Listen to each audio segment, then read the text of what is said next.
Nag-premiere na kagabi ang remake ng Korean novelang Temptation of Wife. Ibang level daw ang acting ni primetime queen Marian Rivera sa kanyang mga eksena kung saan muli niya makakatapat si Glyza De Castro. Ang Star Bites hatid ni Lars Santiago. Bai ang tawagan ni Marian Rivera at Glyza De Castro dahil ito sa mga karakter nila dati sa Amaya. Ngayon, magtatapat silang muli bilang magkaagaw sa pagmamahal ng isang lalaki sa Temptation of Wife.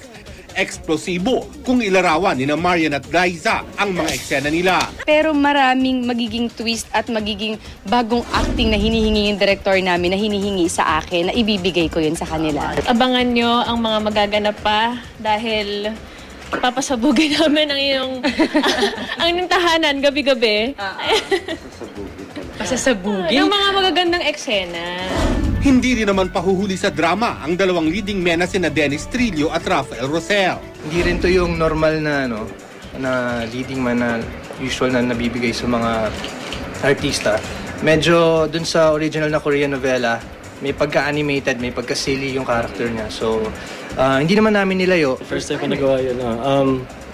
May part kasi doon na hindi ko pa nagagawa.